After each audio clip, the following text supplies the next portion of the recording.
What if we've been labeling our emotions incorrectly? All wrong, as a matter of fact. Or what if the connection between our brain and our heart, or our thoughts and our emotions, is a bit muddled?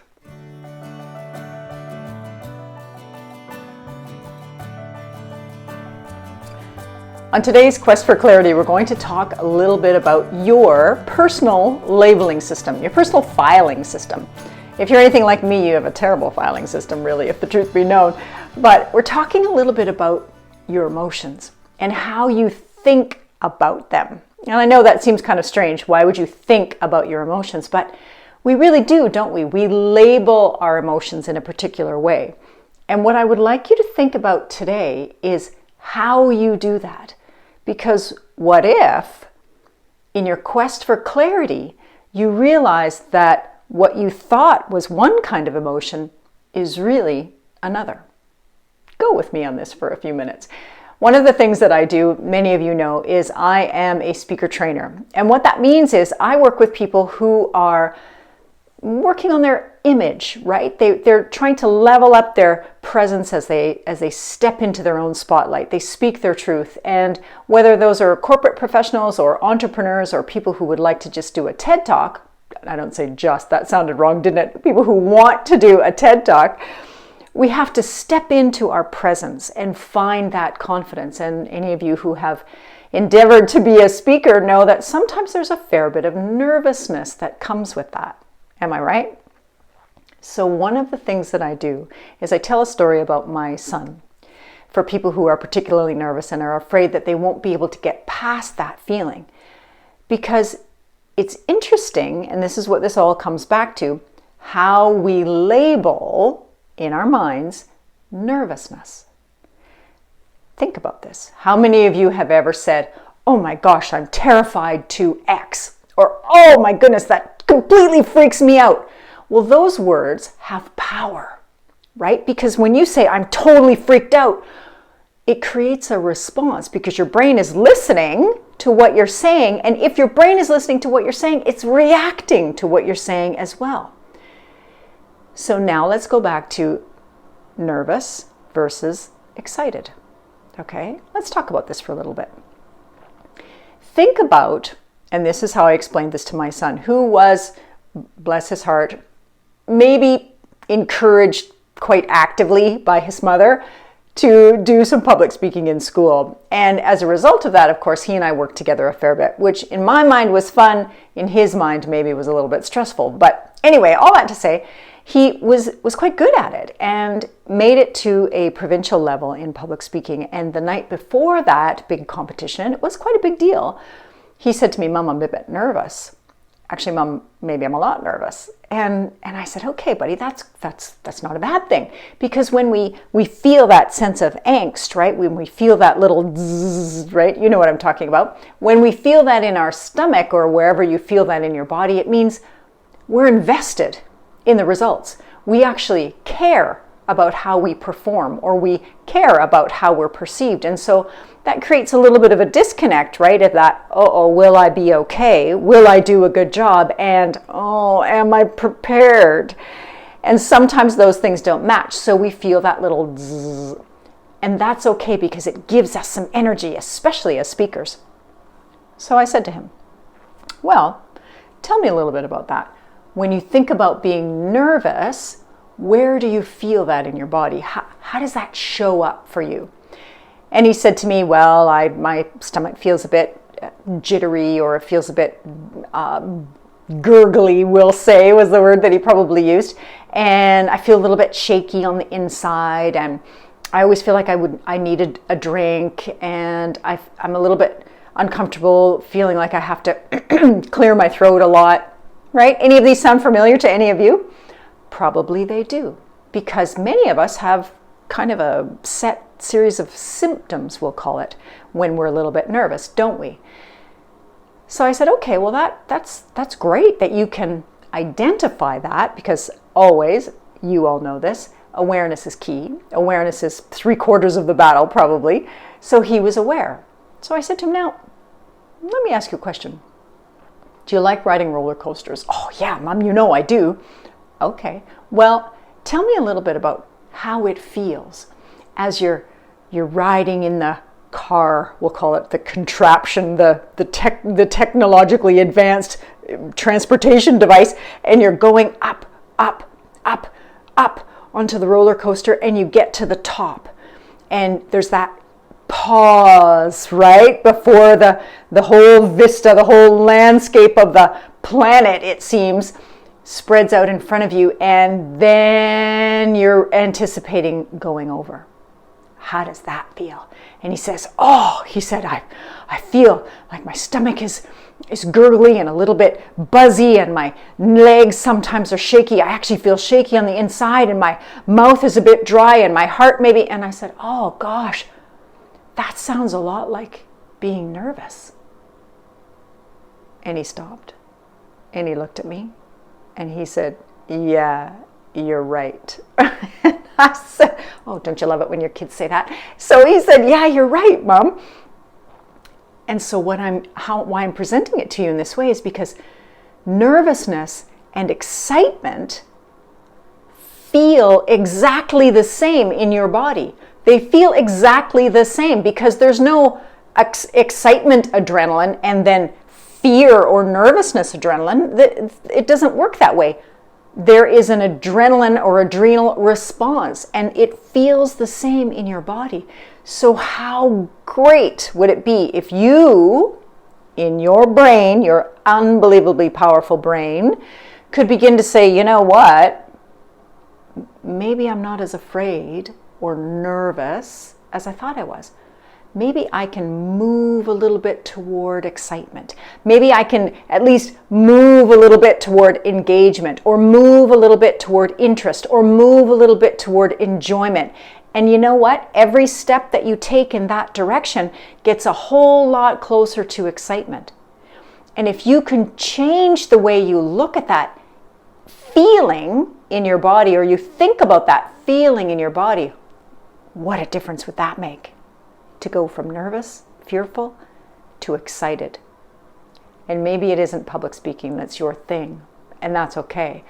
Maybe it's starting that new business idea, or maybe it's talking to that person in the office that you feel like you have a conflict with, or you'd really like to go out to dinner with, right? Maybe it could be something big or something small. It doesn't matter. If you can move in the direction and recognize that it's your brain, you're labeling that emotion, you're giving it power by saying, I am nervous, when you could just as easily say, you know what, my body feels really excited, and I am going to marshal that excitement. I'm going to, what's another word, round up that excitement and point it in a direction that will get me what I want. Imagine the power in that. Yeah, it's true, because many of us, I think we label our emotions in a way that is safe for us, right? We think about, we kind of modulate our emotions, right? We don't sometimes feel comfortable with, it's the highs are too high and the lows are too low. So we have a tendency to kind of go and moderate or modulate them. And so I'm asking you to take a look at how you do that with your emotions. Are you a really excitable person? Are you a really this person, right? Are you kind of up and down, and the bigs are big and the smalls are smalls, the highs are highs, the lows are low? Are you that person, or are you kind of the person who says, well, you know, I'll just wait and the jury is out on my emotion. I'll wait and see how I feel eventually. And that is you deciding that a particular emotion is not appropriate or not valid or not acceptable. And I recognize that sometimes that comes, well, often that comes from our past, right? It comes from our parents who were trying to socialize us and teach us to be appropriate at dinner tables, or appropriate in restaurants, or appropriate in social situations. That appropriate word is pretty big. And so we have a tendency to kind of moderate ourselves, right? To think, oh, is this appropriate in this particular environment? And that's okay to a certain extent, but at what point does that mean you're not being you? At what point does that mean you are not speaking or demonstrating your truth? Because if you're worrying or you're thinking about how am I being perceived, how is my emotion being perceived, or my engagement with my emotions or with other people's emotions, how is that being perceived? Well then, we're kind of moderating ourselves, aren't we? And yeah, I get it. I hear what you're saying. You're saying to me, well, Jen, there are certain situations where you have to do that. Yeah, totally. There are. Absolutely. You'll get no argument from me. But what I will say is, does that then become a habit? Right? Does that modulation, I wish I could think of a better word, does that shifting or constricting or morphing and shaping of your emotions, does that then become a habit so that you're really not being you? And let me give you a personal example. So when I was a million years ago, when I was involved in the film and television industry quite actively, and I was doing a lot of television commercials and a lot of advertisements.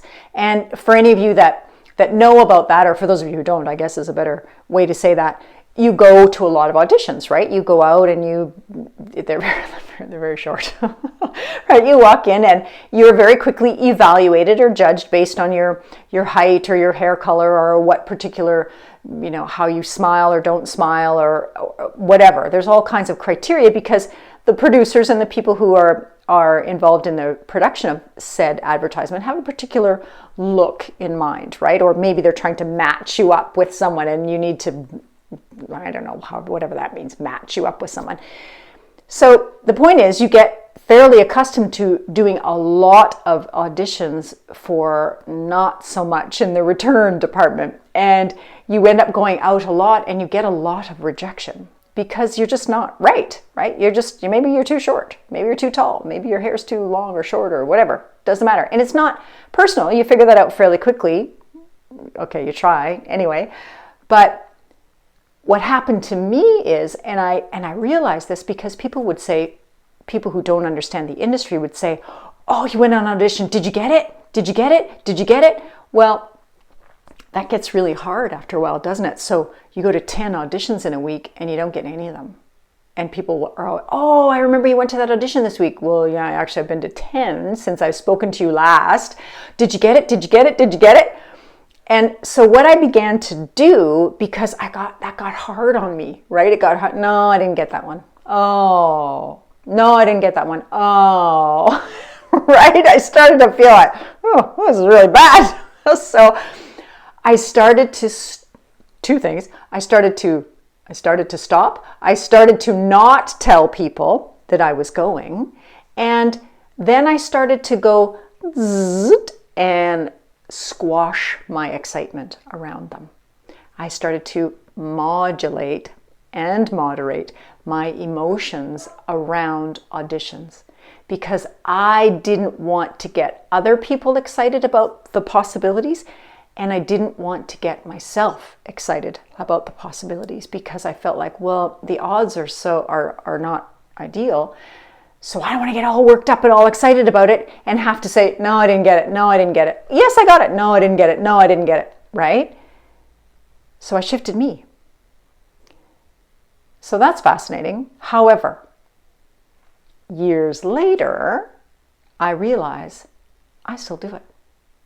So now I've got a child and they do some cool stuff, right? And there's fun things to do and there's fun things to plan and there's exciting things to go. And I realized, I don't really get very excited. Weird. And it wasn't weird. It was a habit, right? It was a habit. It was that notion of, let's just wait and see how this plays out. Let's just wait and see if I land this particular moment in my life, and then I will get excited. Then I will be happy. Then I will congratulate myself, whatever. Then I will tell people. And so I carried that over into, well, everything, really, everything in my life.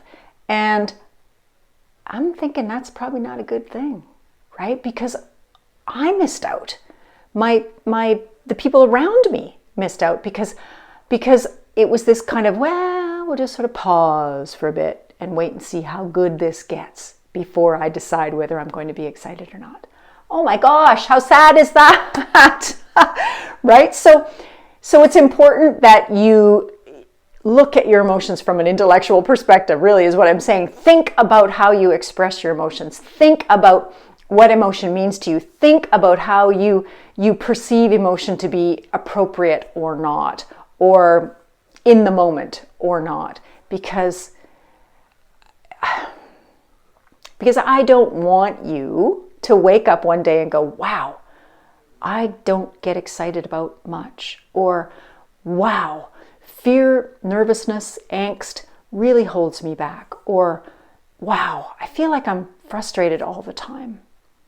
So it's important to take a look, and I hope that this gives you a sense of how you can do that. And lots of it begins with labeling.